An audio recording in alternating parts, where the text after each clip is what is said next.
నమస్తే, నేను మీ సతీష్.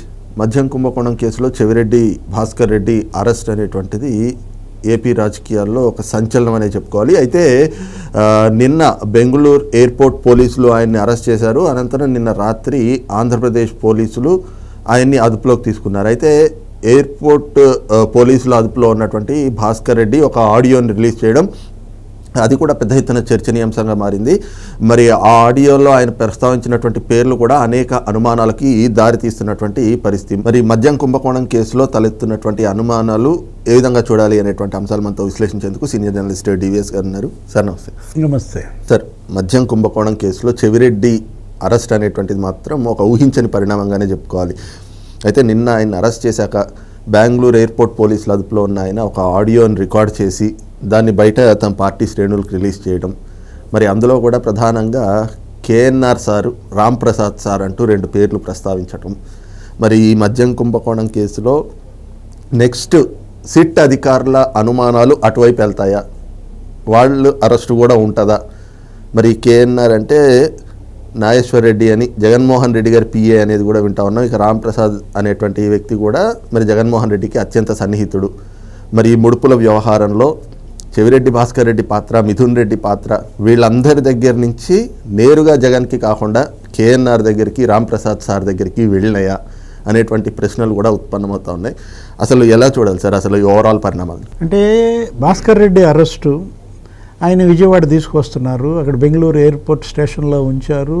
సిట్ అధికారులు ఇవాళ ఆయన్ని A38గా ఈ కేసులో నమోదు చేయడం, అతను విజయవాడ తీసుకొస్తున్న నేపథ్యంలో ఇప్పుడు మీరు చెప్పిన ఈ ఆడియో, అంటే పోలీసుల బందోబస్తులో ఉన్న చెవిరెడ్డి ఏ విధంగా ఆడియో విడుదల చేశాడు అంటే ఆ ఆడియో రిలీజ్కి ఆ పక్కన ఉన్నటువంటి బందోబస్తులో ఉన్న పోలీసులు సహకరించారా? ఆ ఫోన్ ఎవరు సమకూర్చారు? లేకపోతే మనం గతంలో చూసాం, నందిగం సురేష్ అతను ఫోన్లో మాట్లాడుతుంటాడు, ఏదో హాస్పిటల్లో జైల్లో ఉన్నాడిని వైద్య పరీక్షలకు తీసుకొస్తే. అంటే ఇవాళ కొంతమంది పోలీసులు ఈ విధమైనటువంటి పనులకి పాల్పడుతున్నారు, దానిలో సస్పెండ్ అయ్యారు. ఇప్పుడు ఈ ఆడియో దెబ్బకి మరి ఇతను అరెస్ట్ చేసి తీసుకొస్తున్న పోలీసులు ఎవరైనా సస్పెండ్ అవుతారా? ఆ ఆడియోలో మీరన్న మాటలు, ఇద్దరు గురించి ఆయన ప్రత్యేకంగా ప్రస్తావించడం, ఎవరు? KNR sir, Ram Prasad sir. KNR sir అంటే కేఎన్ఆర్ అని నాకు తెలిసి మనం అనుకున్నదే, ఏది మీరు చెప్పిన ఆ నాగేశ్వర్ రెడ్డి, జగన్మోహన్ రెడ్డి పిఏ. లేకపోతే ఇప్పుడు ఈ రామ్ ప్రసాద్ సార్ ఎవరు? ఉద్దేశపూర్వకంగా వాళ్ళిద్దరి పేర్లు ప్రస్తావించాడా? చెవిరెడ్డి విడుదల చేసిన ఆడియో అది ఎవరిని ఉద్దేశించి? అందులో సంభాషణ చూస్తే ఏంటి, నీకు కమిటీలు, చంద్రగిరి, నేను మళ్ళీ 2 నెలల్లో బయటకు వస్తాను, ఇలా మాట్లాడుతూ కావాలనే వీళ్ళిద్దరి పేర్లు చెప్పాడా? దీనిలో అంతర్లీనంగా ఏమైనా మెసేజ్ ఉందా? ఎవరికైనా బెదిరింపు ఉందా? అంటే నన్ను బయట వేయకపోతే, ఈ కేసులో నుంచి నన్ను విడుదల చేయించకపోతే జగన్మోహన్ రెడ్డి వీళ్ళ పేర్లు చెప్తానన్నాడా? మీరన్నదే ఈ మద్యం కుంభకోణంలో కేఎన్ఆర్ పాత్ర కూడా ఉందా? Already OSD Krishnamohan Reddy arrest అయిన నేపథ్యంలో ఇవాళ మరి పిఏ నాగేశ్వర్ రెడ్డి అతను కూడా మరి రేపు నోటీసులు ఎదుర్కొంటాడా? అది సంస్థాగతంగా పార్టీ బలోపేతం కోసం వాళ్ళ పేర్లు ప్రస్తావిస్తే అది వేరు, ఏదో కమిటీలు అన్నాడు, అది అన్నాడు, ఇది అన్నాడు. అసలు ఇప్పుడు ఈ రెండో క్యారెక్టర్ ఎవరు?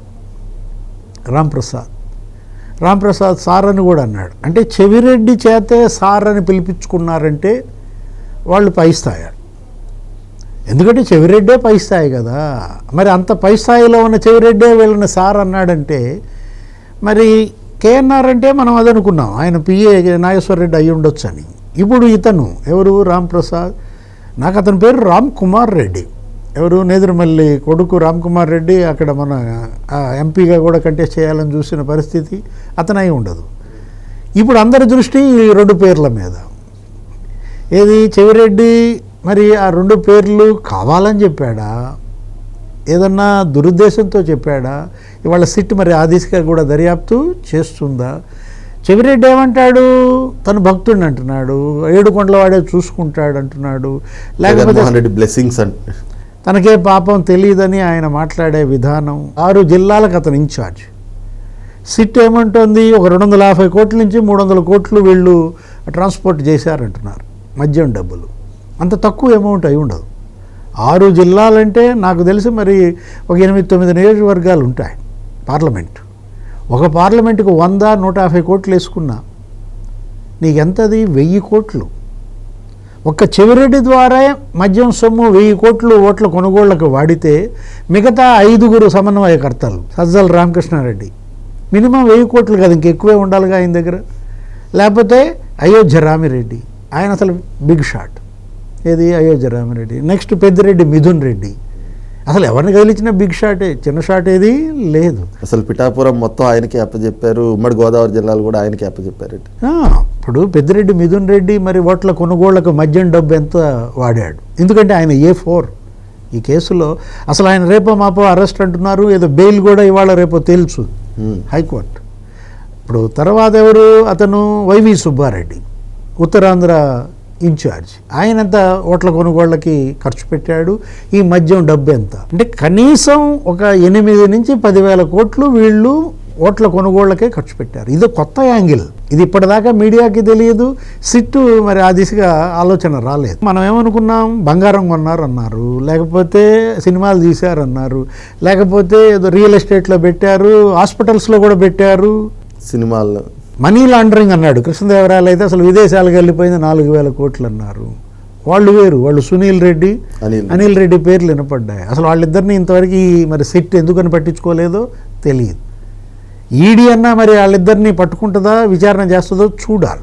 ఇది మనీ లాండరింగ్ మాకు సంబంధం లేదనుకుంటుందా ఈడీ, ది సిట్. ఇప్పుడు ఆల్ ఆఫ్ ఏ సడన్ ఇతన్ని అరెస్ట్ చేశారు. ఎవరు? చెవిరెడ్డి భాస్కర్ రెడ్డిని. ఏంటి మీరు ఇంట్రోలో కూడా చెప్పారు, ఇది ఊహించిన అంశం కాదన్నారు. ఊహించిన అంశమేనని చెవిరెడ్డి చెప్తున్నాడు. నన్ను అరెస్ట్ చేస్తారు అనే నానుడి గత కొంతకాలంగా వినపడుతోంది అని ఆయనే అంటున్న దాంట్లో, దానికే అతను ఆడిన డ్రామాలు. ఏది?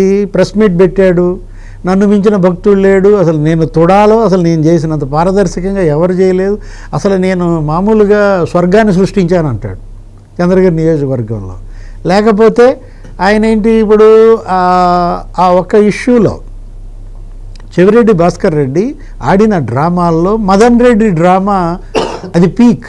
మదన్ రెడ్డి డ్రామా హాస్పిటల్లో చేరినట్టుగా బిల్డప్, ఆయన ఏళ్ళు ఇరిచేశారని, లేకపోతే పిడిగుద్దులు ముఖం మీద ఈపు మీద గుద్దారని. అంటే అది నిజమే కనుకైతే సిట్ అలా చేస్తే మరి అరెస్ట్ అయిన 7 కొట్టి ఉండాలిగా. ఇప్పుడు ధనుంజయ రెడ్డి ఏళ్ళు ఇరిచేశారా? కృష్ణమోహన్ రెడ్డి ముఖం మీద ఈపు మీద పిడిగుద్దులు గుద్దారా? కసిరెడ్డి రాజు ఎవరు వీళ్ళని మేజిస్ట్రేట్లు అడిగినా మా మీద ఎటువంటి 3rd డిగ్రీ ప్రయోగించలేదని చెప్పిన నేపథ్యంలో ఇది అవాస్తవం. అంటే Madan Reddy hospital drama boomerang, ఆయన ప్రెస్ మీట్ ఆ డ్రామా బూమ్రాంగ్. ఇక అందుకని కొలంబో వెళ్తూ వెంకటేష్ నాయుడిని ఎందుకు తీసుకెళ్తున్నావు? వెంకటేష్ నాయుడు అనగానే నీకు ఎవరు గుర్తొస్తారు? ఈసీ. అదే 8,30,00,000 పట్టుకుంటే ఎన్నికల ముందు ఆ డబ్బు నాదే అని తీసుకున్నాడు. అది మద్యం డబ్బు అని వాళ్ళు రుజువు అవుతున్న నేపథ్యంలో వెంకటేష్ నాయుడిని తీసుకెళ్లడంలో ఉద్దేశం. అసలు కొలంబోనే ఎందుకు ఎంచుకున్నారు? శ్రీలంక ఎందుకు వెళ్తున్నాడు? ఇవాళ అనేక ప్రశ్నలు. వీటన్నిటికీ ఇవాళ సిట్ మరి సమాధానం చెప్పాలి. ఒకవైపు సిట్ మీద బ్లేమ్ చేస్తున్నారు, వాళ్ళు ఖండన కూడా ఇచ్చిన నేపథ్యంలో మరి ఇది లాజికల్ ఎండ్కి తీసుకెళ్లాల్సిన బాధ్యత ఇవాళ దర్యాప్తు సంస్థలపైన, న్యాయస్థానాలపైన ఉన్నాయి.